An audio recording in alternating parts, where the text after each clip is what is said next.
How I plan for a high performance day. In this video, I want to give you an insight into what I do on a day-to-day basis to help me to be the most efficient, effective, and get the most done, whilst at the same time being able to enjoy all the other areas of my life that I want to fit into every single day. By sharing this, I hope that it's going to give you an insight into what I do so that you don't necessarily need to copy what I do, but just take little bits and figure out your own high performance day. Now, what I do today is a product of trialing and testing many different things over the last 15, 20 years. I've been where you are, where you get up in the morning and just go through the day, get to the end of the day, feel overwhelmed because you've not got everything done. You've wasted a lot of time. You've been inefficient. And at the end of the week, you really wish you'd have got a lot more out of your week. To be honest, you're going to have periods of your life where you're like that. And I'll tell you why they happen, but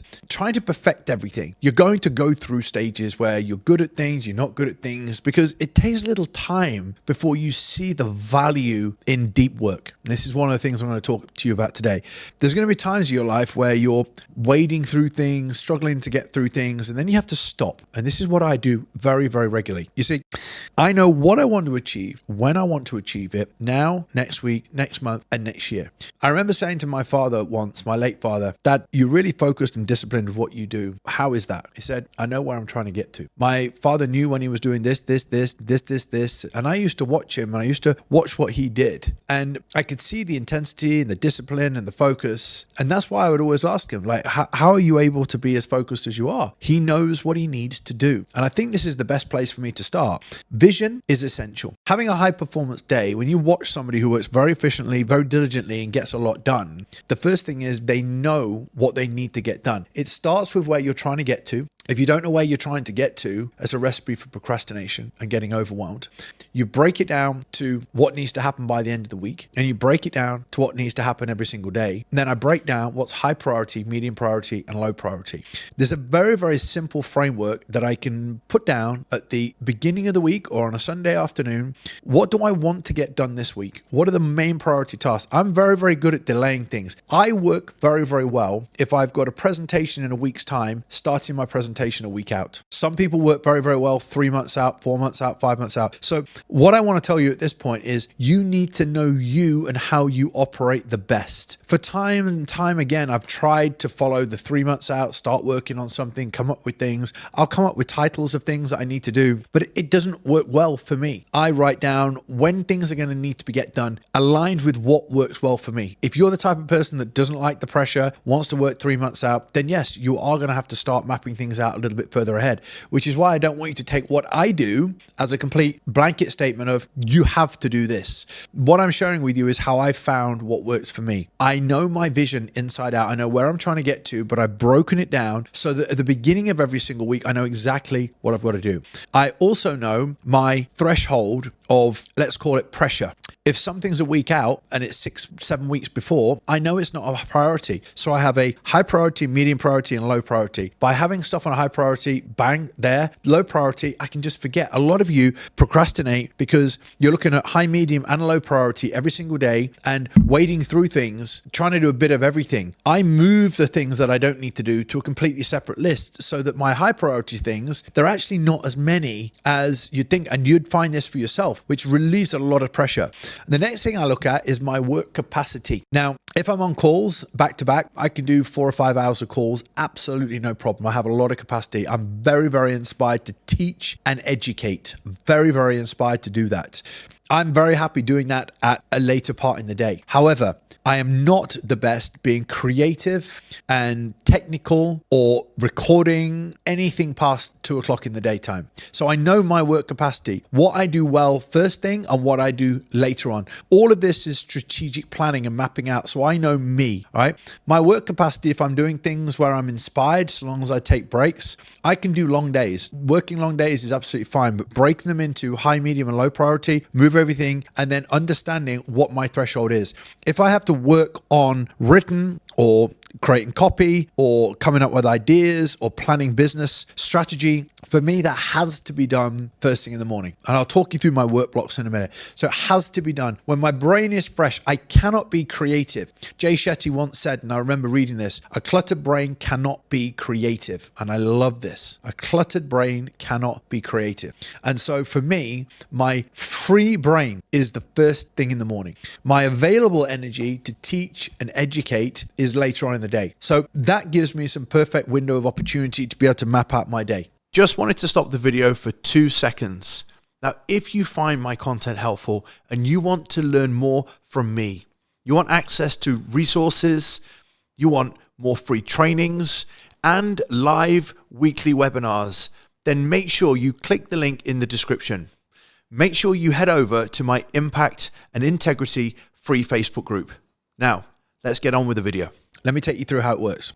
6:15 awake, and I will work after I've had a bit of food from 6:15 in the morning right the way through just to 7:30. My wife wakes up with our son Mason, and then we will spend time together between 7:30 and 8:15. At that point, she'll take him for a walk, and then I'll work between 8:30 and 9:30.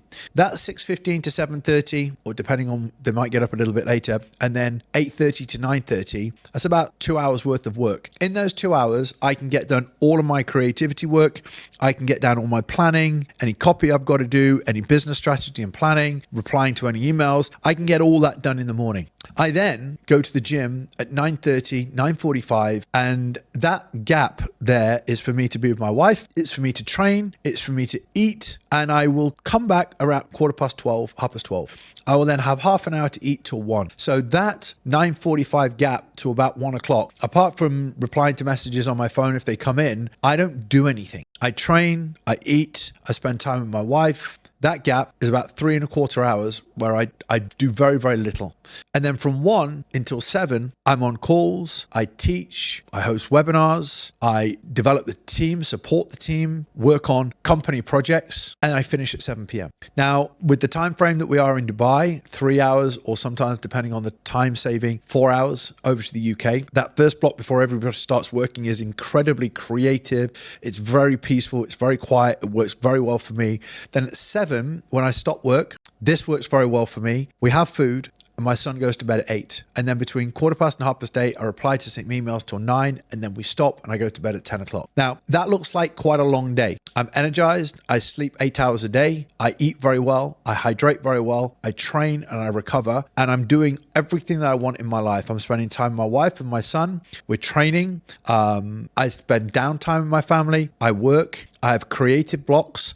And this is one of the biggest things that I want you to take away. I work in blocks. So in that 1 hour slot in the morning, if I get up and I've got 1 hour to go hard at it before my wife and Mason wake up, and then have the second block before we eat, I can't afford to mess around. So I have to go into that first work block with everything written down that I've got to do. The second work block, what's everything that I've got to do? And then if I've got calls in the afternoon, I don't need to be as strategic as what I need to do, because they're calls, they're mentoring, they're team development, and the team can take notes or whatever that may be. But those 2 hours in the morning, I can probably get done in those 2 hours, probably what most people will get done in over half a day, because I know exactly what I've got done. So if you think about it, I have a 4 or 5 hour block in the afternoon, and I have 2 hours. So about 6 hours a day of work, and the rest is family, training, my time, and rest and recover. That is something that I rinse and repeat. On a Saturday and a Sunday, I still get up at 6:15. My wife will be in bed a little bit longer with Mason. I'll probably have 2 hours in the morning to work Saturday and Sunday. I'll work every single day.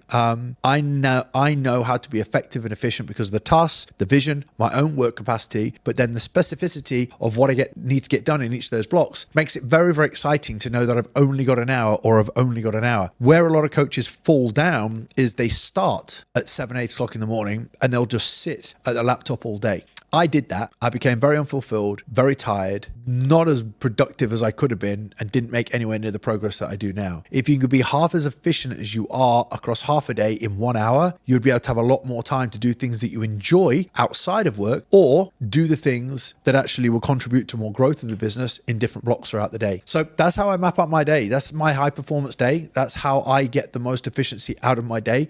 I do that every day of the week, and it maximizes performance aligned with my own capacity, energy, and focus, and gives me everything else that I can do alongside it. I hope you've taken some nuggets of how I plan my day, giving you some insight to help you plan your own. For now, if you need my help and guidance, click the link in the description. If you're watching this on YouTube, if you're on Instagram, you want my help. If you're earning under 10K and you want some strategy to help you build your business above 10K, send me a message. Use either word build, under 10K, scale, over 10K, and I'll show you how I can help you. For now, take care, and I'll speak to you soon.